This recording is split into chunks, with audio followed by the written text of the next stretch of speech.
This is Atomic Shinobi, and today I'm going to narrate what if Naruto was brainwashed by Orochimaru after Tsunade Retrieval mission. If you enjoyed this video, please like, share and subscribe to this channel. Now wasting no more time, let's start the story. The lair of Orochimaru, sitting in his private bedroom, screamed, "Damn you, Sarutobi-sensei, you F and hash king bastard." As another wave of pain swept through his arms, it was a very bad day for the notorious missing nin. The agony in his rotting arms appeared to have tripled since he had returned from the town of Tanzaku. His attempt to persuade Tsunade to heal his arms in return for her pansy of a boyfriend and her snotty little brother was a complete failure. The bimbo even had the audacity to attempt his murder. Because of her crippling fear of blood, he had more than enough power to kill her even though he was disabled. However, Jiraiya, Naruto, Tsunade's apprentice, and the container of the nine-tailed fox all got in the way. Given Kabuto's superior skills and the fact that Jiraiya's chakra control had been impaired due to Tsunade's drugging of him earlier, it initially appeared as though he had the advantage. However, after the Jinchuriki had defended Tsunade by defeating Kabuto with the Rasengan, a jutsu that should have been impossible for a boy like him to master, the tides turned against him.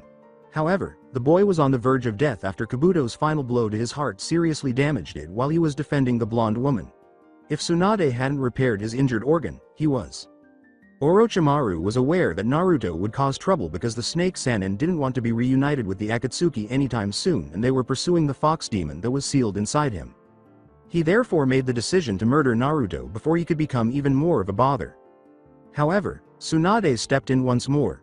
This time, she managed to get past her fear of blood long enough to call forth the Slug Queen Katsuyu before teaming up with Jiraiya and Gamabunta.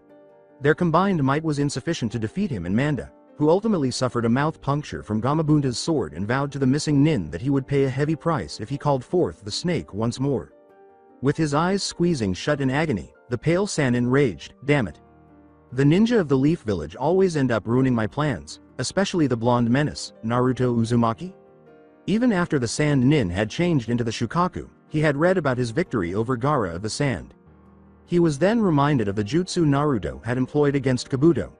Naruto was able to successfully use the Rasengan, an A-rank jutsu that took the 4th Hokage 3 years to develop. However, none of this information made sense because, in Kabuto's opinion, Naruto was a pitiful simpleton who finished last in his class. Nevertheless, it appeared that the boy did the seemingly impossible and prevailed despite the most difficult circumstances and odds. Orochimaru reflected, "In my entire ninja experience, very few people possess the same ability that Naruto does. Jiraiya, Tsunade, and the 4th Hokage are the only individuals who possess Naruto's strength." His eyes suddenly opened wide in disbelief as his thoughts turned to the 4th Hokage. "Kabuto!" The snake nin yelled. The teenager with the white hair came to his bedside a moment later. Kabuto asked, "You called, Lord Orochimaru?" The snake said, "Tell me, Kabuto, what do you know about the 4th Hokage?" Kabuto appeared to have grown a new head as he gazed at his master. He already knew about the 4th Hokage, so what was there to tell him? However, Kabuto chose to follow the directive before being offered as a sacrifice to Manda by Orochimaru. The 4th Hokage, started with Kabuto, real name is Minato Namikaze, was taught by Jiraiya, earned the nickname, the Yellow Flash. During the Third Ninja War, creator of the Rasengan and the Flying Thunder God Jutsu, was responsible sealing the nine-tailed fox demon in Naruto Uzumaki through the Reaper Death Seal. The snake nin interrupted the glasses, wearing ninja and asked, "And do you know why Minato chose Naruto in the first place?" This confused him. Orochimaru spoke again, taking advantage of the brief silence. "Tell me, Kabuto, did Minato ever have any kids, or any heirs to his clan?" "No, sir, Minato died alone. He didn't have any family, a wife, or even a girlfriend." The snake slyly asked, "Are you sure?" Kabuto responded, "Yes, based on my intelligence, I'm sure." Kabuto began to worry about his master's sanity when Orochimaru simply burst out laughing. "It's really amazing how something so obvious, so simple, can be easily missed by so many ignorant people," Orochimaru yelled. "What do you mean, my lord?" Kabuto asked uneasily. "Oh come now, don't tell me that you don't see why, out of all the newborn children available at the time of the fox demon's attack, the 4th chose Lil Naruto. Or why didn't the boy's parents object to Minato using their child for the fox's container? Or even better, have you ever seen what the 4th looks like?" Kabuto, growing irritated with his master's antics, remarked, "Of course I have. His face is carved into a mountain. You would have to be blind to not see what he looks like." "Then tell me, Kabuto, if you add 3 whisker-like marks on each side of Minato's face, who does he remind you of? Kabuto stopped talking and started visualizing the 4th with the whisker marks. He could see Orochimaru's intentions with this in just a single second. Quietly, he said, "No way." With a smirk on his face, Orochimaru answered, "Yes, way." It appears that the Leaf Village has the only heir of both the Namikaze and Uzumaki clans, and instead of training him to reach his full potential, they do everything in their power to destroy him for something that is beyond their understanding. Plus, with the Fox Demon's chakra at his command, the boy would be truly unstoppable if someone actually took the time to train him properly. So what? I mean, it is amazing to find out that Naruto is the 4th son, but what difference does it make? I thought that your goal is to obtain the Sharingan by using Sasuke as your next vessel. True, but there are a few complications with the Heaven Curse Mark that I didn't expect to occur. For example, during his match with Yoroi, the Curse Mark should have been able to overpower Sasuke's mind, causing him to give in to its power. But instead, he was able to resist the temptation of the mark's power, and even managed to suppress it on his own. Then, there was the problem that happened even before I set my sights on Leaf's last Uchiha. The first survivor of the curse mark, Anko Midarashi, was able to actually try to leave me after being branded with it. No one should be able to resist the power that my curse mark has to offer. Kabuto said, "Sir, what are you trying to say?" "What I'm saying," Orochimaru began, "is that in order to make sure that Sasuke comes to me for power, and thus giving me the chance to take his body, he needs to have a much darker and more powerful curse mark than the one he has right now. I already have one in the works, but it's going to take some time before it's perfected. And even still, I need a new test subject to see how the curse mark works. But not just anyone, I need a ninja that has unlimited power, a ninja that has the motivation to destroy all who opposes him in battle. And, luckily for me, I know exactly where to find said ninja. But, first things first. Kabuto, I want you to begin the selection process for my new vessel." Kabuto, who was beginning to seriously doubt his master's sanity, said, "But sir, what about the original plan of getting Sasuke Uchiha to defect from Leaf, and then come to you? You've already branded him with your curse mark, so why are you going to just abandon your goal of obtaining the Sharingan?" "Relax, Kabuto. I didn't say that meant I was giving up on Sasuke. No, this is merely a minor alteration to the original plans. All I need is a new body so I can work on the new curse mark research without any obstacles. In addition, I need both arms to release the ones that bear my previous mark when I go to the Leaf Village to pick up my new test subject. Having the Heaven Curse mark in the open where anyone can reverse engineer it for their own ends is pointless now that I've declared it obsolete. Now, get the selection process started right away. As soon as I can, I want to leave this mangled body." The Great Snake simply laughed to himself when he was left alone in his room. "As you command, Lord Orochimaru," Kabuto said, and disappeared in a puff of smoke, so that he could arrange for Orochimaru's new body. "I will soon possess the abilities of the Namikaze, the Uzumaki, and the Nine-Tailed Fox," Orochimaru thought, "and because of the Leaf's unwavering cruelty and ignorance, I will have no trouble at all in transforming him into the most deadly super weapon in history, and after his training is finished, the Leaf Village will be the first to feel his wrath." Several people would consider the sun shining in the clear blue sky and the occasional breeze to be the beginning of a very good day, but Naruto was not one of those people. He was sitting impatiently on a bench across from a casino entrance, muttering to himself about old, busty blondes and their reckless gambling urges, and he was constantly amazed at how the Slug Sannin could be so careless with the money she borrows from almost every bank or loan shark. The casino did not allow anyone under the age of 18 to gamble, which normally would not have been an issue for Naruto because a simple transformation jutsu could have changed the situation. However, Tsunade's threats of giving him the beating of a lifetime were the real reason that he was not inside right now, doubling his life savings. Instead, he was told to wait outside with Jiraiya while she went in. Speaking of the devil, the notorious Peeping Tom was nowhere to be found. "This is fantastic.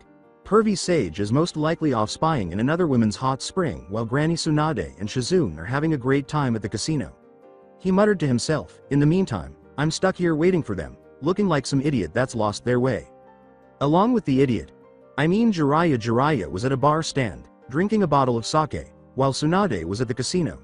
He was having a great day, and he and Naruto, mostly Naruto, had persuaded Tsunade to accept the title of 5th Hokage, so he was no longer concerned about the council trying to force him to take the position himself. Now that Tsunade is left to deal with those wrinkled, haughty council members, I have plenty of time to catch up on my research. Sure, having the rank of Kage sounds pretty cool, but it's really just a pain.in. The ass desk job. However, I wonder if I should warn Tsunade about what she had just agreed to do. Nah, it'll be funnier once she finds it on her own. Jiraiya thought gleefully as he saw a young, curvaceous brunette enter the room and take a seat at the bar 2 seats to his left. The older man took out his notebook and an ink pen to make some quick notes for his new book, but as soon as he got a good look at the woman's face, Jiraiya instantly froze and let his pen fall to the floor. The young woman sitting on his left had a smooth, angular face, cream-colored skin, bright aquamarine eyes that shone brightly in the shaded environment of the stand's drapes, and luscious lips that shone with a light pink hue. As Jiraiya continued to look at the woman, whose appearance rivaled Tsunade's in her prime, one name immediately came to mind. A name whose owner was the first to ever leave him speechless by her beauty. A name that had simultaneously brought him a great deal of joy and sorrow. Her hair color was all wrong, but she was nearly identical to her. Sheena. Rewind, Sheena, just persevere. The hospital is only a few feet away, so we're almost there. Jiraiya yelled as he leapt from tree to tree with a battered kunoichi, who was still bleeding heavily despite having multiple deep gashes on her body that had already been bandaged. I can't bear to lose you, love.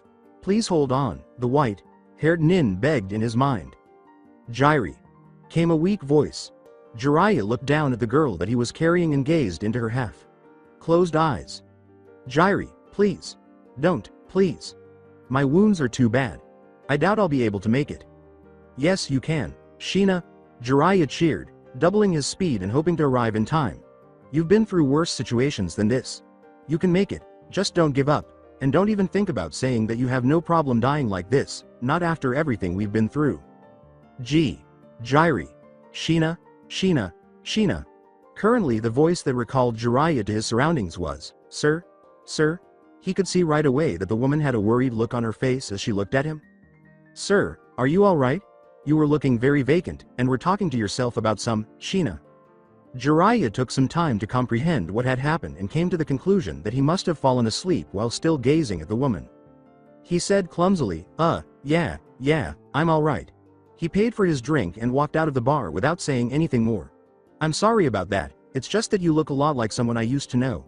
His thoughts were still on that woman who so closely resembled his Sheena as he wandered off. His entire world was flipped upside down the instant he made eye contact with her. Every time he spoke to her, he instantly became speechless, and when they were by themselves, he would frequently become extremely awkward. However, he managed to get past these issues and asked her out, to which she gladly accepted. Jiraiya made a commitment to ensure their relationship lasted from that point on.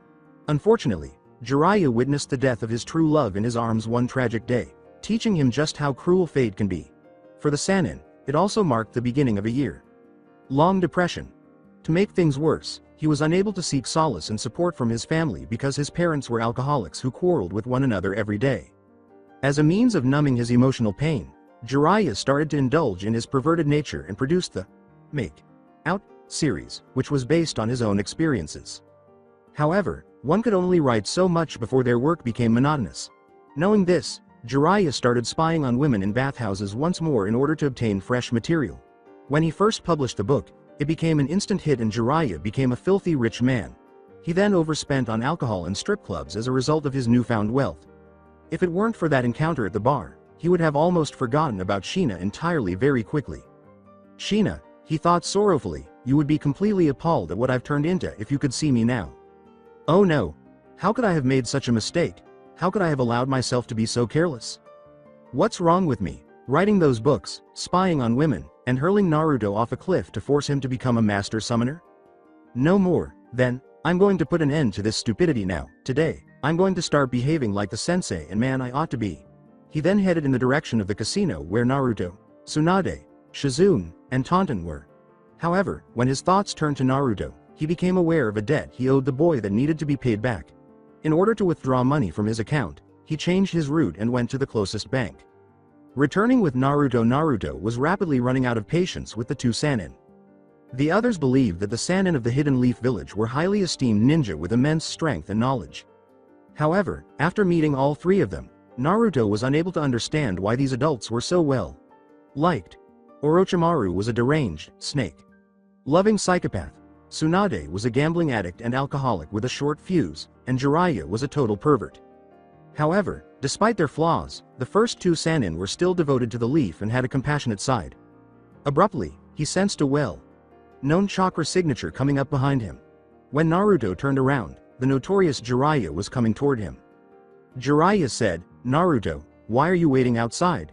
The doorman wouldn't let me in because I was too young to gamble.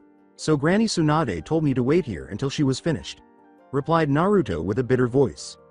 "You, taking orders from Tsunade? That's not like you at all. I would have thought that you'd try to sneak in." The Sannin laughed. "I guess that now that she's the 5th Hokage, you're trying to get on her good side, huh?" Naruto, still upset over the incident, shot back, "Oh please, she's not the Hokage yet. Besides, she threatened to beat me to death if I tried to get in. And it's too bad, I could have used that extra money to replace what you spent on those women." After hearing that remark, Jiraiya's sense of guilt grew. He started off with a more solemn tone, about that Naruto, which instantly captured Naruto's full attention. He handed Naruto an envelope, which he acknowledged was heavy, and said, "Look, I just wanted to say that I'm sorry about the whole money incident. It was a shameful thing for me to do, and I apologize for it. I promise that it won't happen again." His eyes widened upon seeing multiple Ryo bills when he peered inside. Quietly, still in shock, Naruto questioned, "What is this?" "It's all the money I borrowed from you, every last Ryo that you started off with at the festival. I made sure that I kept track of how much you had before I spent it," replied Jiraiya. "Also, I'd like to apologize for not being more active in your training. But I want to make it up to you. So after we get back home, how's about I give you some tips on the Rasengan so that you don't have to rely on a shadow clone to perform it?" Naruto gave him a look that suggested he had developed an extra head. In fact, the pervy sage had expressed regret for robbing him of his money and had reimbursed him in full. He was now offering to help him learn the Rasengan. The last time he had sought assistance, the man had the audacity to demand payment for his counsel. The Jinchuriki, who was observing the older man's reaction to ascertain whether the old pervert was genuinely attempting to assist or was merely playing with him for amusement, asked, "What about what you said before, about how I should be able to learn jutsu without getting help from others?" Jiraiya, however, surprised Naruto by not exploding with indignation and calling him an ungrateful brat. Rather, he merely stood there, appearing somewhat distressed. However, that hurt look was soon replaced by a smile, a fake one that Naruto knew from experience. "Well, even though shinobi should be able to learn things on their own, there's nothing wrong with asking for help when you need it," Jiraiya responded. "And you promise that you won't get pissed off when I come to you for help, and that you won't charge me for advice?" Jiraiya said gravely, "As a shinobi of the village hidden in the leaves, I give you my word." Naruto simply looked at him, searching for any indication that he was lying, but he couldn't find any. Naruto replied, "I'd like that very much. Thank you, Jiraiya-sensei." Jiraiya was taken aback that the boy did not refer to him as pervy sage, as he usually did. However, he was simply relieved that he and his student could work things out. Damn it all to hell," blurted out a voice that sounded very familiar. A moment later, a furious Tsunade, accompanied by a concerned Shizune and Taunton, bounded out of the casino. Following them was a staff member who demanded that Tsunade give the casino the money she owed. In response, she punched the man so forcefully that he crashed through the wall of the casino and then flew through the rear of the structure. Her rage only grew when she noticed Jiraiya and Naruto staring in her direction. She stomped off toward Leaf, saying, "What the hell are you two gawking at? Let's just get out of here. I want to reach Leaf before I die of old age." A few people on the street gave her plenty of space so as not to incite the woman's wrath. Naruto turned to face Jiraiya, his face displaying fear. "Is she always going to be like this?" Jiraiya responded, "No, not all the time. You just have to have the right timing." Traveling to Leaf, the remainder of the journey proceeded smoothly as the cavalcade proceeded to their destination and Tsunade had calmed down.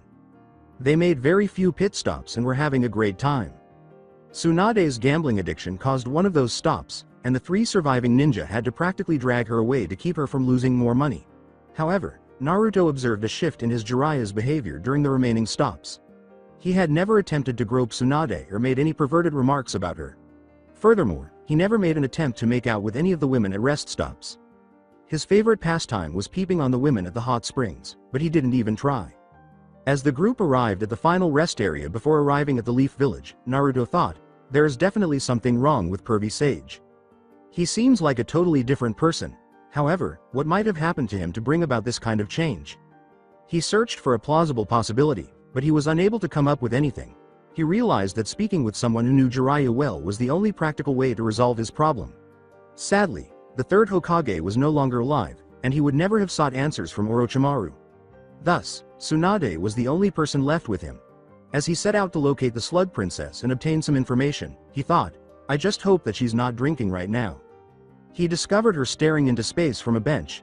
Naruto decided that now was the ideal moment to speak with her.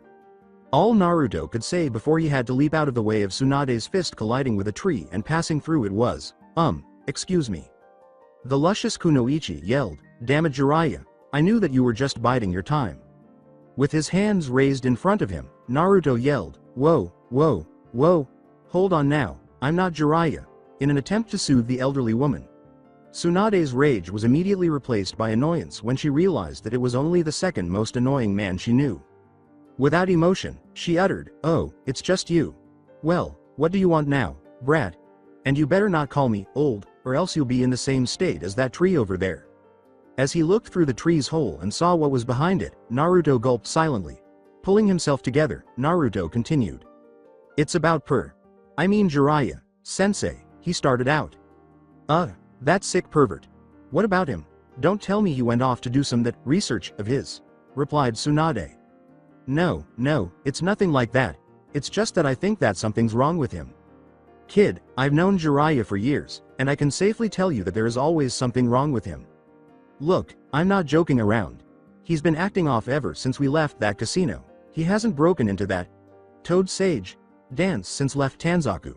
You said so yourself that he hasn't even tried to flirt with you. Hell, he hasn't even tried to flirt with, peep, or grope any of the women that we passed by. Tsunade was intrigued by this. Jiraiya was always up for a free grope or attempting to court a young woman. She was concerned because the man hadn't even used one of his corny gestures.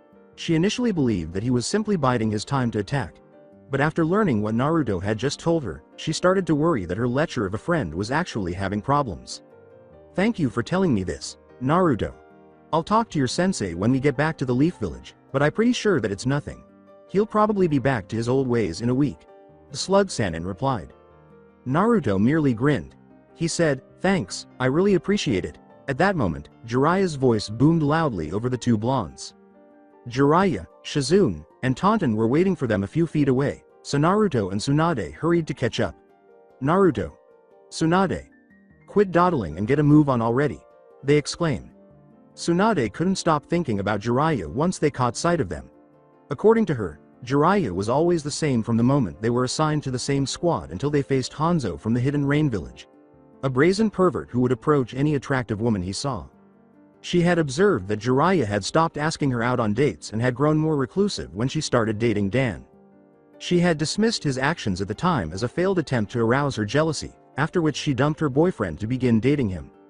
When Dan was killed in the line of duty, she discovered that was not the case. He had never tried anything else on her, but he was there for her whenever she needed someone to cry on. However, he was completely himself again when she was reunited with him nearly a week ago, as though nothing had happened. She started to suspect that her friend was experiencing serious problems after hearing Naruto's report regarding Jiraiya. She thought, it's happening all over again. I believed he had finally recovered from that slump when I saw him again at that bar. However, if Naruto's statement is accurate, there is a serious problem with him. Perhaps this time, I'll finally be able to figure out what's making him act this way. Tsunade then followed the group to her former residence and her grandfather's legacy. She would return, but as the 5th Hokage this time. The village of the Leaf. Tsunade had promised never to return to her former home when she and her late lover's niece left the village hidden in the leaves. Tsunade had lost all affection for her house after losing both her boyfriend and her younger brother. And yet here she was, gazing out over the whole village from beneath the Hokage monument. With a faint smile on her face, the Sannin remarked softly, I can't believe how much Leaf has changed. It's been so long. But I'll soon be up to date with all of the new changes, now that I'm its protector. From this day on, I am the 5th Hokage. Behind her were Jiraiya, Shizune with Taunton, Naruto, two Chunin who went by the names of Genma Shiranui and Aoba Yamashiro, and Kaharu Utatane and Homura Mitokado, the late 3rd Hokage's two senior advisors. Homura whispered to Jiraiya, it's unbelievable that you were able to persuade her to take the job. The Toad Sannin laughed heartily and said, of course, all it took was a few words from the wise and all powerful Toad Sage. No woman can resist my charming good looks. Naruto simply gazed at the seasoned shinobi as though he had gone back to being a baby. It's interesting that the man who was poisoned didn't notice. Naruto thought, talk about being full of hot air. However, The blonde boy felt as though Jiraiya's laughter was somewhat forced. When the time was appropriate, Naruto made the decision to investigate that. Koharu decided to get right to the point after growing tired of listening to Tsunade reminisce about the past. Her voice was authoritative as she stated, "We have to immediately notify the Fire Daimyo and start preparing for your formal induction ceremony." Then she looked at the Chunin we were showing her. She turned to the new 5th Hokage after the 2 Chunin disappeared to finish the task assigned to them. "Genma, Aoba. Notify the villagers that their new leader has arrived.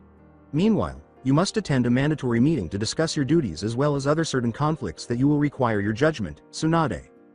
The focus on conflicts caught Tsunade's attention, and she had a pretty good idea of what these old farts would want to talk about. However, Naruto interrupted her before she could respond. Wait a minute.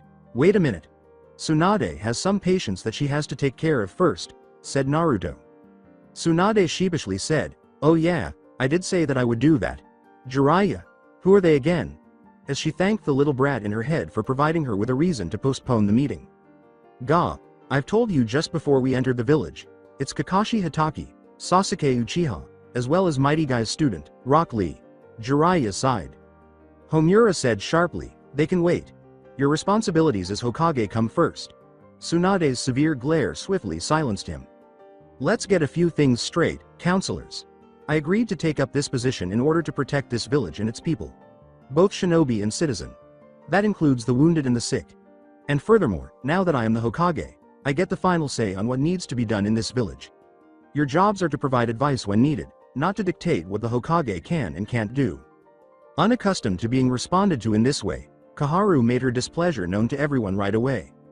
She started, "Now, look here, Tsunade, we are."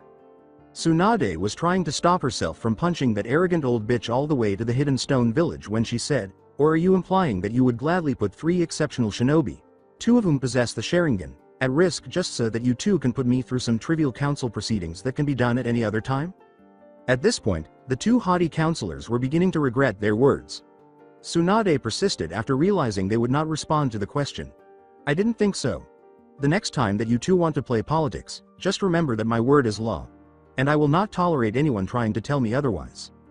2 stunned senior counselors were left behind as Tsunade left for the stairs that led to the bottom floor, closely followed by Jiraiya, Naruto, and Shizune. Once they were by themselves, they headed for the stairs while whispering to one another. Koharu whispered, "Perhaps we made a mistake in allowing Jiraiya to convince Tsunade into becoming Hokage." "Yes, well, we both thought that Jiraiya would have just given up after a week into his wild goose chase," Homura grumbled. "True, but perhaps we were too hasty in selecting a Sannin as Leaf's leader. You can't be implying that he should have been named Hokage, are you? I'm just saying, if he had a more favorable career as a shinobi, then I would have been more than happy to nominate him as our new leader. Well, unfortunately for both of us, Tsunade is the Hokage. So now we'll never know how it could have been. And if you want to keep your life, I suggest that you put an end to whatever schemes you're concocting for the future," Homura replied with a scowl. An enraged Koharu, who hardly controlled herself, exclaimed, "So that's it? You're really willing to put your position and your council privileges in the hands of some delusional woman? Are you willing to let her take away the power that you've held for years on a mere whim?" "No, but what can we do about it? It is up to the 5th lady to decide our fates, at least for now. We'll give her a trial run, and see how she reacts to the day.to.day requirements of her new title, as well as her stance on Uzumaki. If we find her actions ineffective, then we'll make further plans on how to replace Tsunade with him," Homura responded. Before the 2 cunning counselors started to move in the direction of the Hokage Tower, Koharu said, "Agreed." Alongside Tsunade and associates, when the 4 ninja reached the bottom of the stairs, Tsunade noticed a boy roughly Naruto's age who looked almost exactly like the Chunin, as well as a scarred Chunin who seemed eerily familiar. The boy became alert as soon as he noticed the group approaching and realized who was behind Tsunade. The boy said, "Naruto, is that you? What are you doing here?" After identifying the boy, Naruto hurried to Tsunade's side to see who he was speaking to. Naruto asked, "What am I doing here? I should be asking you that, Shikamaru. The only thing that's down here is the ninja registry office. So, why are you here?" Then Shikamaru's expression changed to one of mild embarrassment. The lazy genin responded, "Things just got a bit more complicated." This brief conversation was taking place while Shikaku Nara, a scarred Chunin, was focusing on the 2 Sannin in front of him. Shikaku bowed slightly and said, "It's good to see both of you again, Lady Tsunade and Master Jiraiya. Tsunade took a long time to identify the ninja in front of her. She was shocked to recognize the person standing directly in front of her when the memory finally returned. It made the elder Nara laugh a little. "Shikaku Nara? You're all grown up, and is that your kid? I can see that he's the spitting image of you. I wonder if he's inherited your trademark laziness as well. By the way, you better be taking good care of your clan's deer. Their horns make excellent ingredients for medicine." The response from Shikaku was, of course, Lady Tsunade. The slug Sannin started to irritate Shikamaru, who was listening in on the conversation. Even though he had just met her, she already bore a striking resemblance to his boisterous and domineering teammate, Ino Yamanaka. "Hey, Naruto," Shikamaru murmured, "who is this controlling young lady?" In response, Naruto muttered, "She's going to be the new Hokage, and Tsunade is the same age as Pervy Sage." The young Nara's normally placid and bored expression, which seemed to always adorn his face, changed to one of shock at this. Tsunade continued on her way to the hospital, saying, "Well, if you'll excuse me, I'm needed at the hospital. It was nice seeing you again." Naruto and the other members of the group trailed behind the older blonde, leaving father and son alone. "See you later, Shikamaru." Shikamaru sighed deeply and remarked, "Just great, this is just what this village needs, a woman as Hokage." "That's not just any woman, Shikamaru, she is the only kunoichi of the legendary Sannin," responded Shikaku. And at that moment, pictures of Sakura and Ino smiling menacingly appeared in the young Nara's mind. "Yeah, well that still doesn't put my mind at ease. Girls are loud and confusing to understand. They try to manipulate things to their liking all the time, and they think that they're always in control of everything you do," Shikamaru said. "Girls are nothing but trouble." Shikaku simply laughed, recalling the time when he had the same views on women as his son did now. It seemed to run in the family as a father-son issue. Shikaku remarked, "But Shikamaru, without women, men can't be born. Without women, men can't survive. No matter how tough a woman is, they will still show their soft side to the man she loves." The young Shikamaru was taken aback to hear his father say this. Observing his parents' daily interactions, he had assumed that his father was as irritated by his mother's persistent pestering as he was. Shikaku said, "Now come on," as he proceeded to the registry. "Let's get this done. I don't want your mom yelling at me for being out too long." Shikamaru simply sighed and went with his dad. "Dude, that's just so pathetic. However, I suppose that's to be expected from a whipped man. What a drag." In the hospital room of Sasuke, Sakura looked at the prone body on the bed in front of her and felt awful. Seeing Sasuke in this coma-like state just didn't feel right. She had always viewed Sasuke as Leaf's golden boy, a prodigy to end all prodigies, just like practically every other girl her age. Unlike her annoying pest of a teammate, Sasuke could do anything from where she stood. That's why she was feeling so hopeless. All of her previous beliefs were being destroyed by the sight of Sasuke lying still. She thought that once Sasuke awoke, everything would return to normal. However, how long would it really take for that to occur? Sakura was awakened by the voice saying, "Excuse me, I'm coming in." As she turned to look at the person who had just spoken, she saw a young woman with light blonde hair, hazel eyes, and a huge bust that made any woman envious. "She's beautiful," Sakura thought. She said, "I'm sorry, but who are you?" A voice that sounded very familiar said, "Her name is Tsunade, and she's the one medic that can wake up Mr. Emo over there." Naruto appeared, grinning his signature smile, a second later. "Naruto," uttered Sakura, who was taken aback by the sudden development once more. The most obnoxious ninja to ever graduate from the Ninja Academy, Naruto, was here, bringing with him one of the most well-known medics in all of the elemental countries. Tsunade looked at the patient, while Sakura's focus was on her alert teammate. The flowers by his bedside caught her attention as well. So, this girl must really value this boy. One of these flowers appears to be older than the others. She reasoned that she had to visit him daily. After that, Sakura returned her focus to her senior kunoichi. "Lady Tsunade, I've heard of your reputation from Gai-sensei. I beg of you, please help Sasuke," she begged. The young girl's nervous tone caught Tsunade's attention. Tsunade simply smiled brightly at her. She turned to her patient after saying, "Don't worry, leave everything to me." In order to heal the mental harm that young Uchiha had suffered, Tsunade placed her right palm on Sasuke's forehead and started focusing her chakra to initiate the mystical palms jutsu. Sakura simply watched in awe as Tsunade worked, tears starting to well up in her eyes. Tsunade halted the chakra flow and turned back to Sakura after what felt like a few seconds. Tsunade assured them, "Don't worry, he's made a complete recovery." Almost simultaneously, A groggy moan came from the hospital bed, and then Sasuke slowly rose up into a sitting position on the bed. His only warning was, "Sasuke, you're all right." Before Sakura embraced Sasuke tightly, she finally allowed the tears she had been suppressing to fall, and she said, "I was so worried about you." Before long, the room was filled with her quiet sobs. Naruto started by saying, "Sasuke, you," in a vain attempt to divert his attention from the scene in front of him. He was crying inside just by seeing the two in that position. It simply wasn't fair. Sakura never once seemed to care what he did, how hard he tried, or how many incredible things he managed to accomplish. She was constantly praising Sasuke, telling him how amazing he was, and urging him to ask her out on a date. Nevertheless, Sasuke simply rejected her advances or ignored her. He reasoned that perhaps Sakura would have recognized Sasuke's lack of interest in her by now.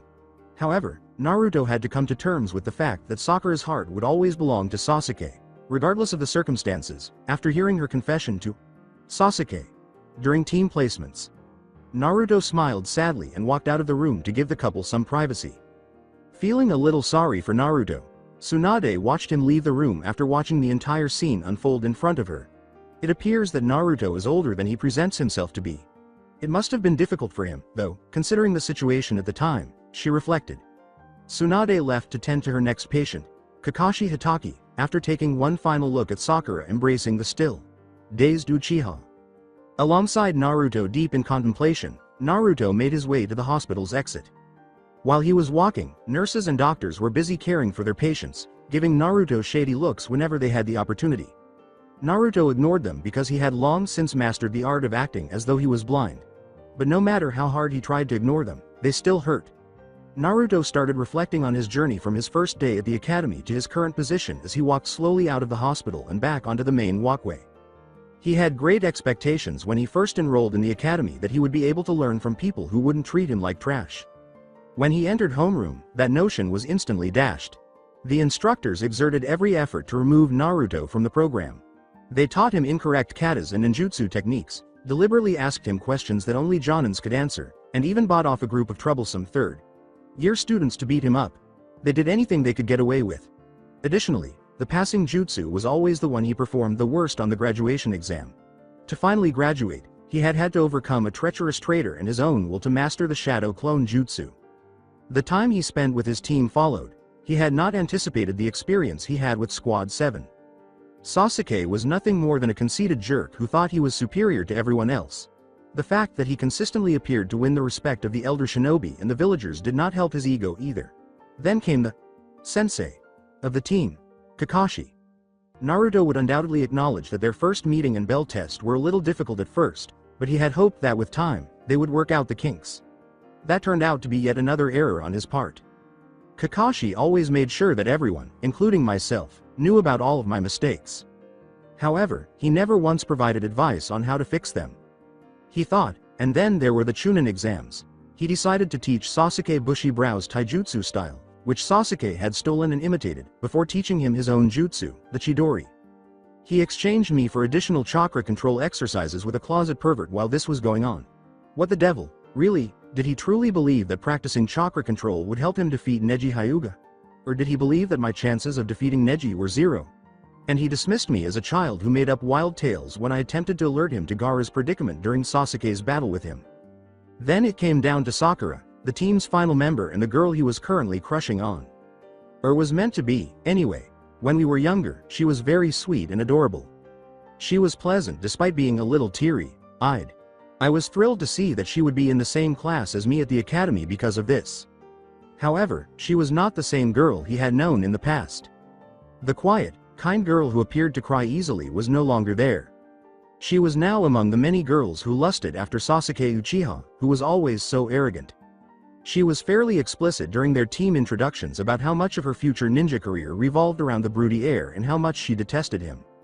Then there were the numerous occasions when she would strike the blonde for trivial reasons, such as asking her out, acting in ways that annoyed her, or, of course, saying anything negative about Sasuke. To make things worse, she would try to get Sasuke to notice her by disparaging him whenever she could, especially if Sasuke insulted him first.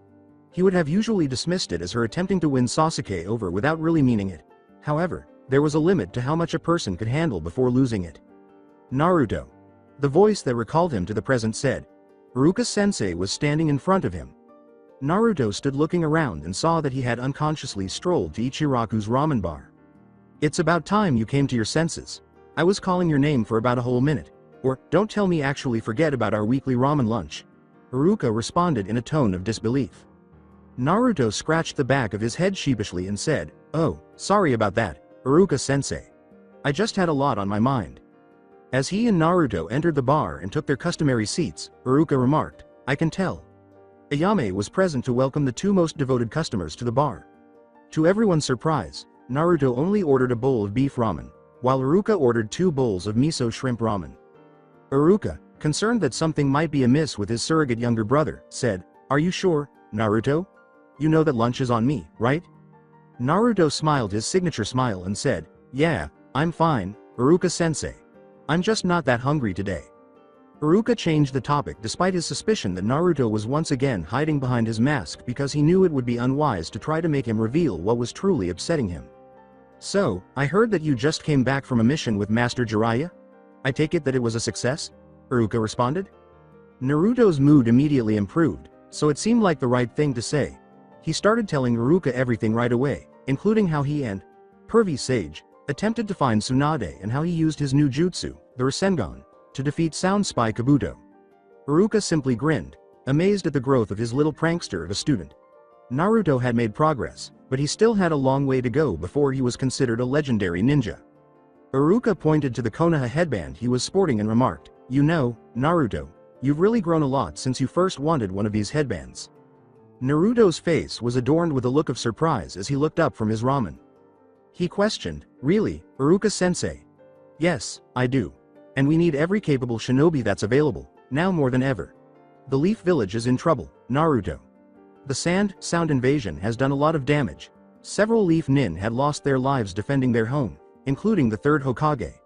Yet despite all of that, the village has the same amount of work, if not more, that's required of us to do. Well, if we're short-handed, then why don't we just refuse to accept missions? It would take the strain off of our ninja, said Naruto. We can't. The Leaf Village has always kept the balance of power. If we were to turn down a mission, it would give the impression that our village is weak, which will increase the chances that other competing villages will attack us. The situation is so severe that even the Ninja Academy is being closed so that the teachers, including me, can be on call for missions. I have a feeling that your sensei, Kakashi, will be constantly dispatched on missions. Naruto muttered, I had no idea that the situation was this bad. Look, all that I'm saying is that you should be prepared to prove that you are worthy of that headband, as you will more than likely be sent on more missions than usual, Iruka replied. Naruto fell silent once more, unsure of what to think. Although he was aware that his village had sustained significant damage, he had never imagined it to be this severe. He was initially thrilled about the prospect of being assigned to more missions since it offered him the opportunity to travel and earn money while assisting customers. Then he remembered the various problems he still had with his team, and the more he reflected on his past experiences, the more uncertain he grew. Regardless of his actions, it always seemed like he was the one who made things go wrong when his team went on missions, and Sakura or Sasuke made sure he was aware of this. Naruto could still see anger and frustration in Kakashi's eyes, despite the fact that he told him he only messed up when he made a major mistake. In a very low voice, Naruto said, Iruka-sensei, may I ask for your honest opinion about something? Iruka, who was a little taken aback by Naruto's abrupt behavioral shift, responded, Sure, of course you can, Naruto. Instead of being quiet and soft-spoken, he had anticipated that his favorite student would be boisterous and full of energy. Naruto started to ask, Do you, as he struggled to find the right words, do you think of me as a competent ninja? Iruka asked, What, not anticipating that Naruto would ask such a question. The blonde asked, I said, Do you believe that I can become a decent shinobi? Iruka worriedly said, What brought this question up, Naruto? Tuchi and Ayame were both listening in on the conversation, but neither ninja realized it. Naruto simply continued to stare at the bowl of ramen in front of him. Well, I've been doing a lot of thinking lately. I know that I wasn't the best student during the academy, and that I did a lot of stupid things, but I always thought that if I could just graduate and become a fully instated shinobi that I could turn over a new leaf, and show everyone what I'm truly capable of. Yet, after working with my team for a while, I feel as if everything that I do always backfires in my face. And sometimes when I'm with them, I get the sense that my team doesn't see me as their teammate, but as a constant burden or a fodder. Half the time, I feel like that I'm hardly seen as a ninja by anyone. Hearing Naruto speak in such a way left Iruka stunned and unable to speak, but she decided it would be best to avoid interrupting him. In order to avoid aggravating the situation by disclosing that they had been listening in on the private conversation, Ayame and her father also kept quiet. Did you know that after Kakashi-sensei passed our genin team and gave us his whole rule breakers are trash, but ninja who abandon their comrades are lower than trash speech, that my own team just left me tied to the training post without going back to untie me? Or that during our team introductions, Sakura said that the one thing that she hated was me right in front of my face? And then there was the Chunin exams. After the preliminaries were over, I went straight to Kakashi-sensei to ask him if he could help me prepare for my match against Neji Hyuga. And you know what he said to me? He said that he couldn't because he had a more pressing matter to attend to, and that he couldn't give me his full attention. TCH, it didn't take a genius to figure out that he was going to train Sasuke. But to make matters worse, he asked that closet perv Ebisu to just help train me on my chakra control. No taijutsu pointers, no ninjutsu training, just plain old chakra control.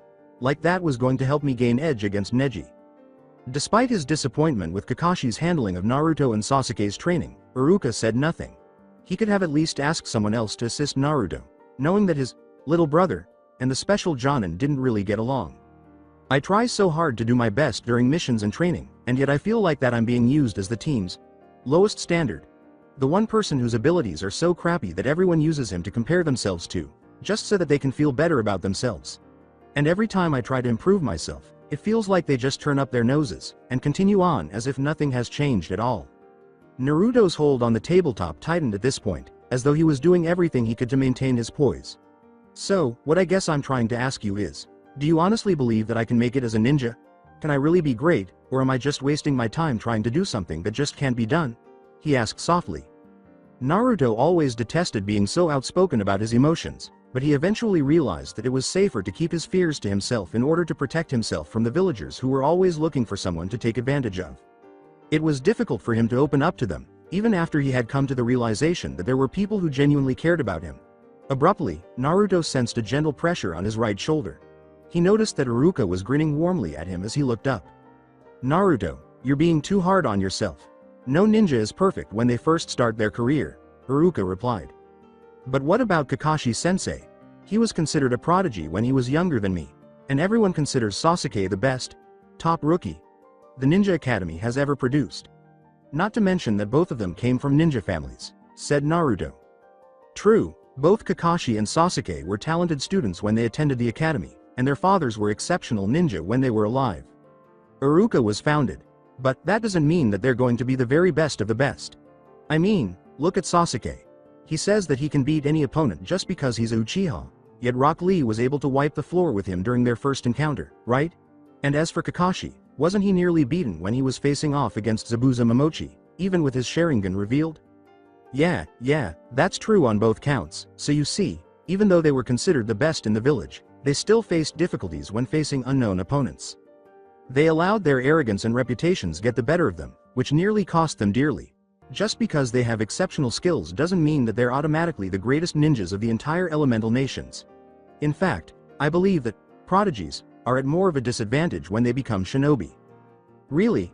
Yeah, I do.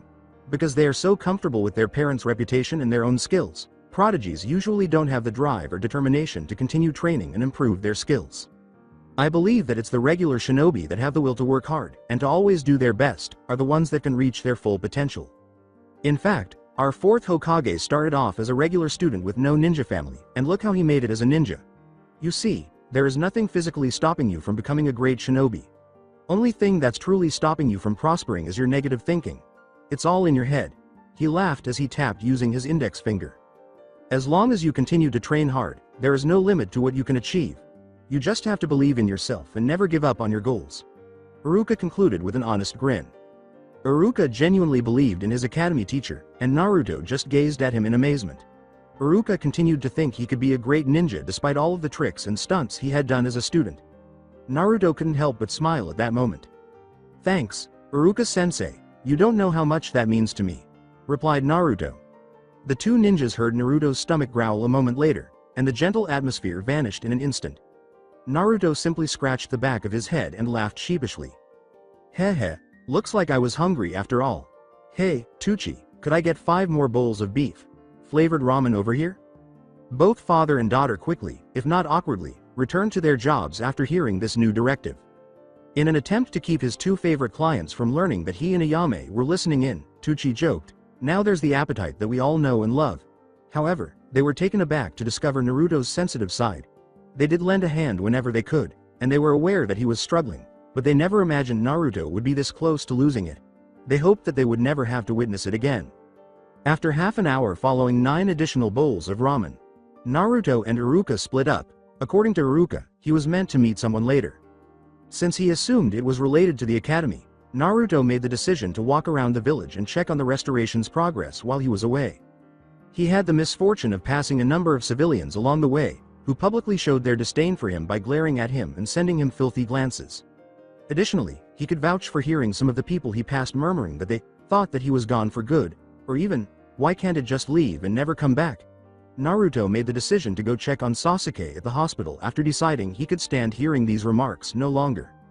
Naruto sighed as he jumped to the roof of the building closest to him and started walking along the roofs in the direction of the hospital.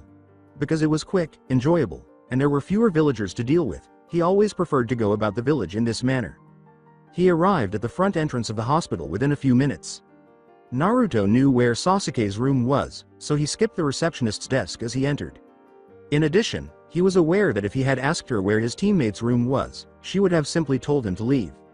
Furthermore, it would have been impolite to interrupt her while she was reading her gossip magazine. He tried to imagine what he would discover when he arrived as he made his way down the hallway. Since he didn't think he could stay that long, he hoped Sakura wasn't present. It still hurt to see his crush show her love for Sasuke, even though he knew she loved him unconditionally. Sasuke seemed to have everything he could possibly want in life handed to him. "Oh no," Naruto told himself, "stop thinking about that. It won't do you any good," Naruto said, steeling himself, before opening the door and entering. However, he wasn't prepared for the sight that met his eyes. Sasuke was sitting upright in his bed, gazing out the window of the room. Standing close to Sasuke's bed, Sakura had a distressed expression. And on the floor, for some reason, were slices of skinned apple and a plate. All right, what took place here? As he entered and shut the door behind him, Naruto thought. Sasuke turned away from the window to look at the source of the noise as the door clicked shut. His face instantly assumed a very heated and dark expression directed at Naruto as soon as he recognized the person. Naruto was shocked by the sudden animosity being aimed at him and exclaimed, What is it?" Sasuke said, Naruto, with his bangs covering his eyes because his face was now turned to the ground. Naruto said, What do you want? Fight me, now," Sasuke commanded. Sakura's anxiety increased as a result of this demand. She was the first to feel Sasuke's sudden rage and was afraid he was going to act hastily. Sakura also had a very negative feeling about what Sasuke was going to do because he had challenged Naruto to a fight the moment he showed up. The only thing she hoped Naruto could do was calm things down before they got out of hand. Sensing that the tension in the room was steadily increasing, Naruto attempted to address Sasuke's demand in a more non-violent manner. "What are you talking about? You're still admitted in the hospital, you need to rest before you." Sasuke growled, "I said shut up and fight me." His head jerked up to meet the blonde's glaring Sharingan eyes. Sakura and Naruto were rendered speechless by this outburst. They never anticipated Sasuke to be this way, even though he was occasionally a bit difficult to work with. "What's going on, Sasuke? What's causing you to behave so differently?" Sakura thought. Sasuke got out of bed and carried on. "You think that you helped me? I don't care if she is the 5th Hokage, you shouldn't have gotten her involved with personal business," snarled the clearly furious Sasuke. "What was that?" Naruto snarled. Instead of being the object of Sasuke's unreasonable rage, he had merely wanted to see how his teammate was doing. Naruto returned the glare directed at him as Sasuke kept moving in his direction until he was within striking range of the blonde. As if to demonstrate that, unlike the other shinobi, he was not terrified of the notorious Kekkei Genkai, his blue eyes blazed with intensity as they gazed straight into Sasuke's Sharingan eyes. Sakura's eyes darted from teammate to teammate as she yelled, "Sasuke, what are you doing, Naruto? Tell him no, don't do it." Naruto maintained eye contact with Sasuke while he stared at him. He said casually, "Unless I agree to fight you, huh? You'll never let this issue go, unless I agree to fight you, huh?" In a demeaning tone, Sasuke said, Took you long enough to figure it out, loser." Naruto became even more enraged by this. He was beginning to seriously regret coming here. The blonde snarled, "Well, then, what are we waiting for? Let's get this over with." Sakura simply gazed at the two, deeply concerned. Even Kakashi's Chidori was unable to break through the intense tension in the room. Sakura said, "Circa, come on, you guys, knock it off. Don't fight." But the two boys disregarded this plea. With a head gesture toward the door, Sasuke commanded, "Follow me." Then, stomping on the sliced apple Sakura had prepared for him, he headed for the door of the room. Not far behind him was Naruto. Sakura glimpsed the curse mark Orochimaru had branded on Sasuke's neck as she watched her two teammates leave. The image of Orochimaru wearing the burned flesh mask he wore to sneak into the Chunin exams and the terrible memories of Sasuke's first use of its powers were both brought back by the sight of that hideous thing. Sakura ran after Naruto and Sasuke in the hopes of putting an end to the fight before it got out of hand because she knew that if she did nothing, things would only get worse.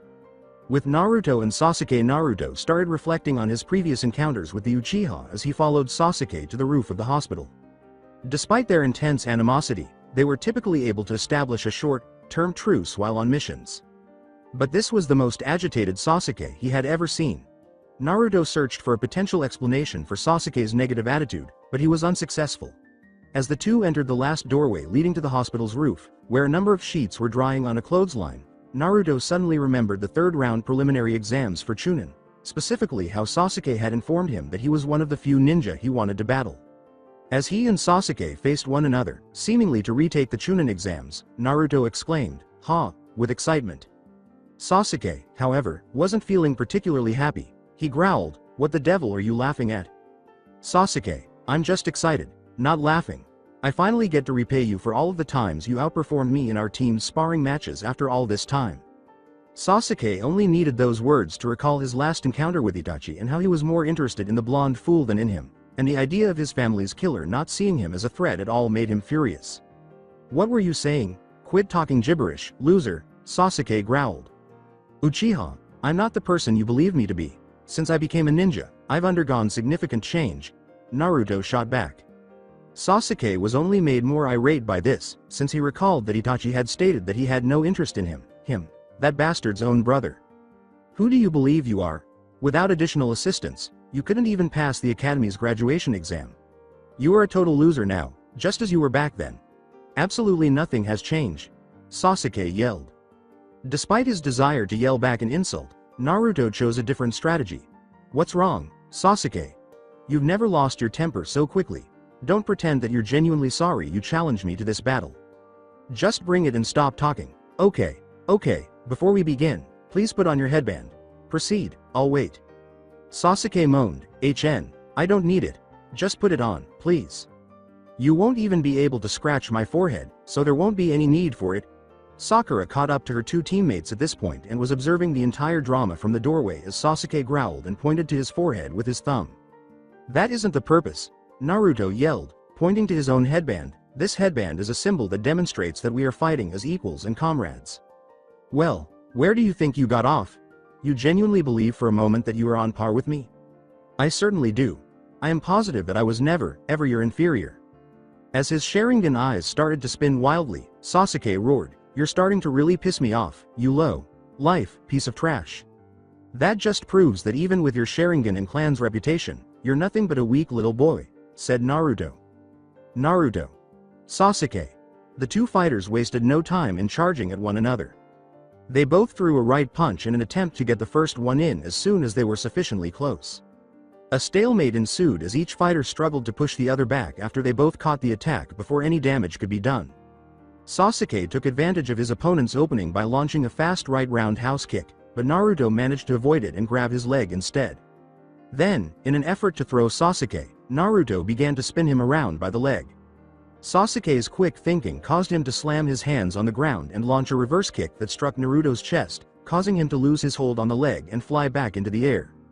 With a right punch cocked and poised to nail Sasuke, Naruto used his momentum to flip forward and let gravity pull him back towards the ground. Sasuke simply sidestepped to allow Naruto to pass, then seized Naruto's arm and flung him to the ground before launching himself at him once more. When Naruto landed on his feet, Sasuke was on him instantly, launching punch after punch in a frenzied display of speed before Naruto could think of a counterattack. Sasuke sent him a right round kick, but Naruto was too busy blocking the blows to notice it until it crashed into his face and sent him into one of the laundry lines with sheets dangling from it. One of the sheets fell on Naruto as he landed with a crash, completely hiding him. Sasuke, who never lets up, ran over to the sheet and gave it a forceful tug so he could keep putting the blonde in his place. However, the Uchiha was shocked to discover that there was nothing beneath the sheet in place of Naruto. His Sharingan eyes briefly widened in surprise before scurrying about in an attempt to find his opponent.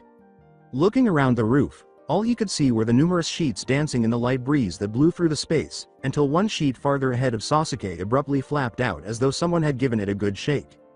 When Sasuke saw this, he refrained from charging at it right away because he didn't want to act foolishly like Naruto usually did.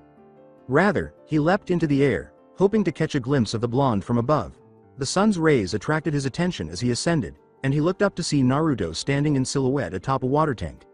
But Sasuke had to squint his eyes for a moment because the sun's rays were too bright for him. Naruto had been waiting for that moment. After leaping from the water tank, Naruto charged at Sasuke, punching him hard in the right cheek before he fell headfirst to the ground. Sasuke's mounting anger was only exacerbated by this turn of events. He was more determined than ever to prove his superiority by beating this loser to the ground. When he saw the fence he was approaching, Sasuke flipped, landing on the top of the fence, and then he launched himself at Naruto, who was still falling to the ground. Sasuke yelled, "Don't get so overconfident," as he attacked Naruto. It was too late for the blonde to realize that the attack was imminent. Before Naruto could get to his feet, he crashed into one of the line of drying sheets after Sasuke's fist struck his chin. With Sasuke at his side, Naruto wasted no time in running down the lines of drying sheets. As they waited for the ideal moment to attack, the two combatants continued to run, each attempting to close the gap on their opponent. Sasuke, whose patience was already wearing thin, swung at one of the sheets, causing Naruto to recoil in surprise. This gave the Uchiha enough time to give his opponent a forceful sidekick. With the sheet still covering him, Naruto was flung backwards by the force of the blow until he collided with the chain link fence. Sasuke lifted the sheet covering Naruto and proceeded to attack him, delivering punch after punch, taking pleasure in hearing the blonde grunt in pain as he did so. He was still determined to drive his superiority even deeper into the idiot's mind. Sakura watched in fear and concern, thinking, Naruto. She was shocked that Sasuke had progressed this far and that their team dynamic had become so dysfunctional. She recoiled at the sight of Sasuke being so cruel to an opponent who was at a disadvantage and at the sound of Naruto's anguished cries. However, it was a loud thwack that drew her back to the battle, just in time to witness Sasuke being flung into the air and Naruto standing with his right leg outstretched, signifying that he had successfully kicked Sasuke while enduring his barrage. Naruto snarled, "What the hell is your problem?" and jumped onto the top of the fence before jumping into the air to outdo the Uchiha. Sasuke confronted Naruto by imitating him. When Naruto got close enough, he launched a right jab first, but Sasuke dodged and returned fire with a left jab of his own. Immediately after, Sasuke delivered a right round kick, which Naruto just managed to block. In a desperate attempt to deliver a final blow, Sasuke spun around and delivered a swift axe kick to Naruto's left shoulder, causing the blonde to accelerate toward the ground as Sasuke started to feel the effects of gravity. Determined not to let the other beat them, the two fighters landed on the ground, gasping for air and looking at one another intently. Why? How come this loser isn't giving up yet? And why is defeating him so difficult? Have I truly gotten so far behind? Without losing sight of his opponent, Sasuke thought angrily while wielding his Sharingan. That look. Naruto thought, he and everyone else give me that same look all the time. That frustrated expression, as though they expect me to always be weak and can't accept the fact that I'm getting better, no more, then. Naruto wasted no more time in forming the hand sign that both of his teammates were too familiar with. Naruto roared, multiple shadow clone jutsu, before smoke engulfed everything in his immediate vicinity. After it passed, Sasuke discovered that at least 100 Narutos were all around him. They charged a moment later with the goal of finally bringing the Uchiha down a peg or two. This was nothing new to Sasuke, who was well versed in Naruto's charge blindly en masse and see if you hit your opponent tactic. He proceeded to eliminate a large number of clones using a variety of punches, kicks, and intricate maneuvers. Smoke plumes quickly engulfed the area. Naruto maintained his patience in the face of all this. He needed to wait until Sasuke was totally exposed before launching his attack. Fortunately, he didn't have to wait long because he saw his opportunity when Sasuke stood upside down on his hands and kicked two unfortunate clones with a twin mule. 3 clones charged at Sasuke before he could defend himself, and then they went into a slide. The 3 clones yelled, "Na, Ru, 2," as each of their kicks struck the Uchiha, sending him flying into the air, and another clone also leapt into the air. Unfortunately, Sasuke had been able to raise his defenses before their kicks could fully inflict their damage. As the clone behind him focused on him, Sasuke started to run through the hand signals for one of his favorite jutsus, knowing what was going to happen next. The clone roared, "Uzumaki Barrage," as he lowered his leg to deliver the final axe kick. The Naruto clone was pushed down toward the ground and gained the high ground, AN, or high air, whichever you prefer, when Sasuke's elbow blocked the kick and he rolled away from the blocked strike. However, Naruto saw the final hand signal that Sasuke passed through at that precise moment. What the? Naruto thought. The tiger seal, there is only one meaning for that, however, at this distance, heal. Naruto's only warning before he and his clones were confronted by a massive explosion of flame that engulfed the entire area beneath Sasuke was fire style. Fireball jutsu. The sheets were totally burned as the flames flickered and burned, and there were cries of, "Yow," and "too hot," followed by multiple puffs inside the flames. Sakura cried out, "No, Naruto," as she watched her crush burn. Her other fight had now gotten out of control. She was too late to stop them after one of her teammates killed another.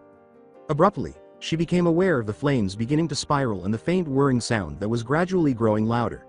Sasuke also became aware of this and started to question why his fire jutsu was acting so oddly. The flames started to spiral and eventually went out. And Naruto was standing there with a flawless, swirling Rasengan as the last of the flames went out. Naruto wanted his most recent jutsu to be a surprise, so he refrained from using it. However, he was compelled to use his trump card earlier than he would have liked to because he was unable to avoid Sasuke's fire jutsu in time. Fortunately, Jiraiya had taught him some one-handed jutsu techniques. He intended to extinguish it after realizing that the flames had gone out. Sasuke, on the other hand, believed that Naruto was going on the attack and used his new jutsu in a different way. What on earth is that? Sasuke thought furiously. It rendered my fireball jutsu totally ineffective. How has this person become so powerful? He seems to be making fun of my clan and me. He cannot get away with this. Now that his rage had reached new heights, Sasuke's only goal was to destroy this pitiful shinobi who dared to damage his reputation. He quickly grabbed his left wrist and started sending lightning chakra to his hand. "Take this, loser, Chidori. 1,000 birds." He lowered himself toward Naruto with the intention of permanently putting him down, and his hand was immediately covered in lightning. Powered chakra. On the other hand, Naruto was taken aback when Sasuke threatened to use Kakashi-sensei's trademark assassination technique against him. What on earth is he thinking? Knowing that he needed to move quickly, Naruto mentally raged. He was aware that using his own Rasengan to confront the jerk's Chidori head-on was the only viable solution to his current predicament. Thus, Naruto leapt into the air with a chakra enhanced leap, Rasengan poised to attack. "No, stop it," Sakura uttered in desperation, appalled by what she was witnessing. She was aware that she needed to take action to prevent Naruto and Sasuke from killing one another, but she was at a loss for what to do. She yelled in vain, "Stop, stop fighting," once more. Sakura could not help but notice that Sasuke and Naruto were far more skilled than she was. However, she was emotionally overwhelmed by the mere sight of her two allies at each other's throats. Desperate to end this terrible battle, Sakura hurried out of the doorway, tears welling up in her eyes. She sprinted in the direction of the confrontation. "Stop!" Sakura yelled, trying to mediate the situation by standing between the two. Sadly, neither of her teammates could change their direction. Sakura appeared to be in danger of dying at their hands. Fortunately for Sakura, Kakashi Hatake was the one who saved her. His hands snatched Sasuke's and Naruto's wrists and flung them away from Sakura as soon as he appeared. Kakashi was able to get a glimpse of what Naruto was holding as the fighters were flying in the direction of two water columns. In order to mitigate the impact of their impending collision with a water column, Sasuke and Naruto pointed their respective jutsus in front of each other. Bam! Bam! Ow! Just what is going on here? Don't you two think that was a little intense for a simple sparring match? What's wrong with you two? Replied Kakashi. Naruto's right hand was in the middle of a medium-sized circular dent where his Rasengan made contact, and he was still trying to recover from the shock of hitting a metal water tower. A tiny stream of water started to emerge from the hole in the middle as he moved his hand away from the indenture. That proves it, Kakashi thought. The Rasengan was that particular jutsu. However, how did Naruto acquire this kind of jutsu? Sasuke was attempting to free his left arm, which was securely trapped inside his water column. The edges surrounding the entry point were creased and crumbled, giving the impression that a cannonball had been fired through where Sasuke's arm was. Sasuke gave it one last yank and tore his arm from the column, letting the water pour out of the newly created hole. Then, noticing the tiny dent the loser had made and the tiny stream of water leaking out, Sasuke turned to face where Naruto had landed. Sasuke simply grinned smugly at the slight harm Naruto caused to his water column because he could see whose jutsu was superior and who would have won if the battle hadn't been broken up. Suddenly, he sensed someone sitting on top of the water column he had attacked, and he recognized it as Kakashi. Additionally, it appeared from the look on his face that his sensei was upset with him. "What were you thinking, Sasuke? Were you really trying to kill your teammate just then?" replied Kakashi with anger. He carried on after realizing that he would not receive a response. His student glared at him when he said, "You've really got to watch that sense of superiority you have." As his mind searched for an explanation for his student's behavior, Kakashi added, "That Chidori wasn't the size that you would aim at a comrade from Leaf. When are you going to grow up?" Was he really this agitated after his last run-in with Itachi? He pondered. Having listened the entire time, Naruto was incensed. Was there a real attempt on his life by his own teammate? At first, he believed that this spar would help to resolve some of their ongoing disagreements. However, after Sasuke used his Chidori, everything changed. He was aware that it was likely a reaction to his disclosure of the Rasengan, but he had no intention of using it against Sasuke. Sakura simply glanced nervously between Sasuke and Naruto. It was all moving too quickly for her. She couldn't bear the thought of her two friends attempting to murder each other in front of her. She tried not to cry, but she could feel the tears welling up. Sasuke grunted in frustration and simply backflipped over the guard fence on the roof without responding to his sensei's remark. However, he discovered that there was a lot of water on the surface of the wooden canopy of a window that was a few feet below the water tanks when he landed on it with a little splash. This perplexed Sasuke because he knew that the tank Naruto struck only had a small hole in it and was fairly certain that the water from his damaged water column couldn't have gotten this far. A drop of water struck him in the cheek, abruptly interrupting his thoughts. Sasuke raised his head to see the source of the drop. He had never anticipated seeing the scene that confronted him, though. There was a huge, gaping hole in the back of the water column that Naruto hit.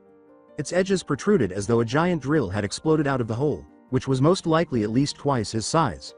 As soon as Sasuke realized who would have won the fight, his shock turned into trembling rage. "Damn it!"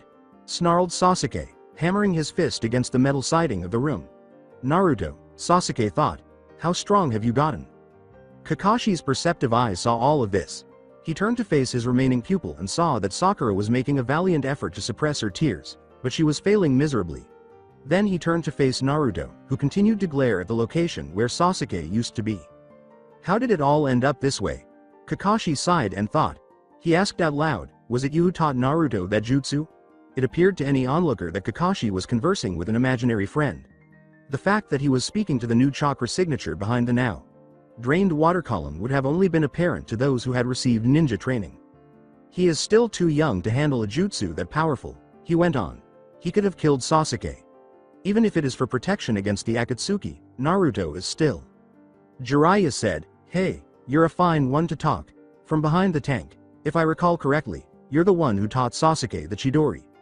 "I knew that Sasuke was a hot head, but I would have never thought that he would use your own jutsu to strike down a fellow Leaf Nin."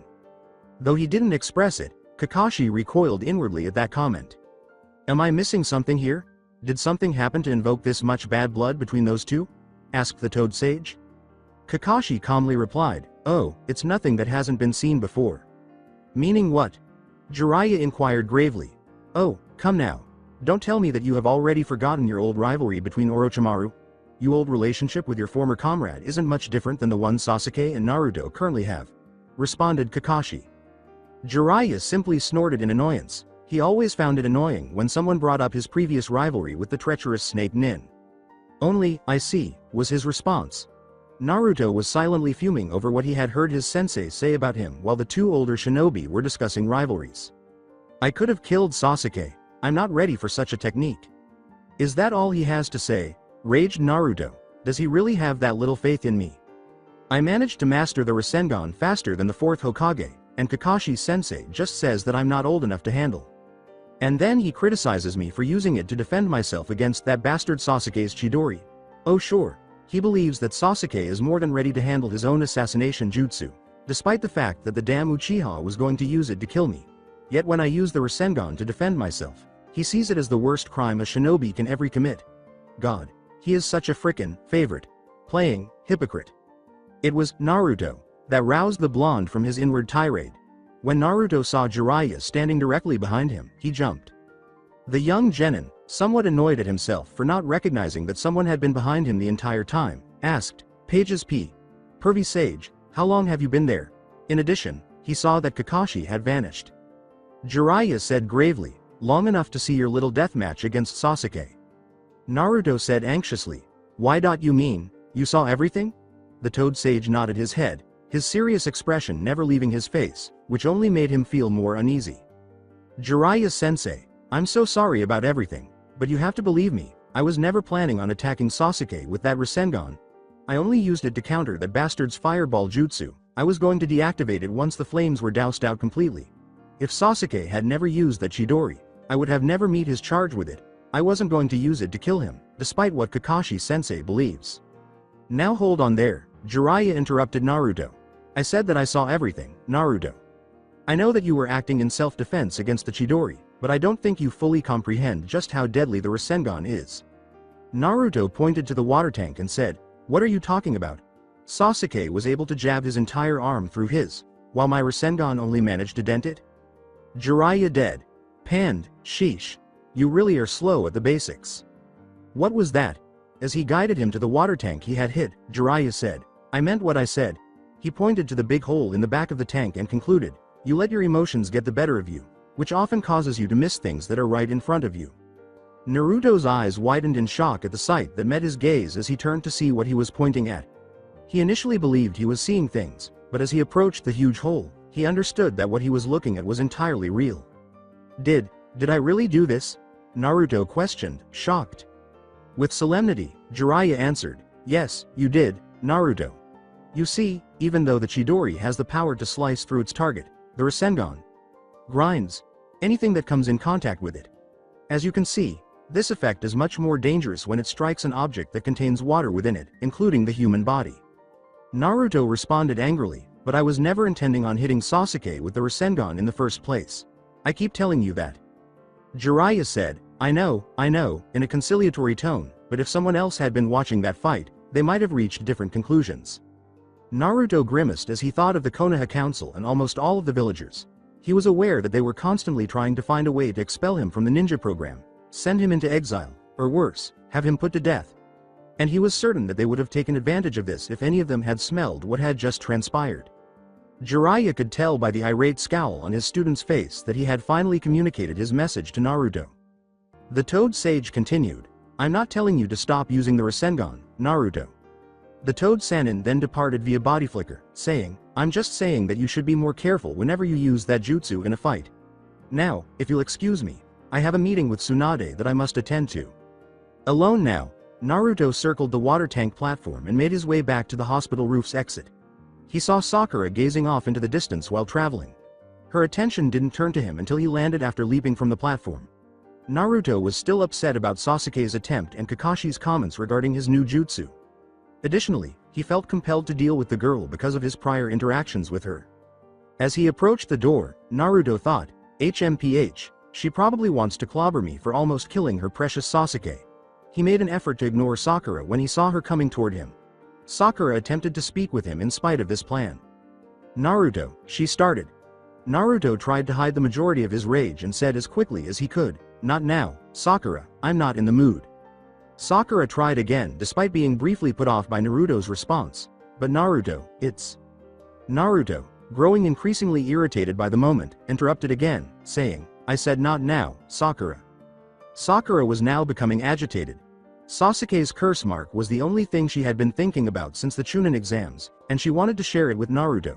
However, by ignoring her before she even said a word, Naruto was acting like a total jackass. Now look here, you idiot, yelled Sakura, promptly reverting to her old ways.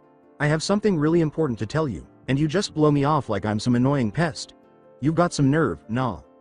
Naruto yelled, I said not now, Sakura. which caused the pinkhead to interrupt her tirade too soon. I'm already feeling down, and I don't want to hear your endless tirades about how awful I am as ninja. Sasuke, Kakashi-sensei, and pretty much everyone else I interact with give me enough of that. I'm tired of you constantly criticizing me for anything, no matter how small, that you believe is incorrect, especially when you hardly ever contribute to the team. He went on, oblivious to the fact that Sakura's eyes were beginning to well up with tears again or that his voice was growing louder with each word. Moreover, I am particularly tired of you constantly contrasting me with your precious Sasuke. The fact that he is the last of his clan doesn't matter to me. He was the best rookie in our class, but I don't care, he never once gave you back those feelings, and I don't care that you had a crush on that bastard. Avoid. Be careful, leave me alone and keep your opinions about Sasuke's alleged superiority to yourself. Then, completely forgetting to use the door, Naruto ran to the guard fence on the roof and leapt over it.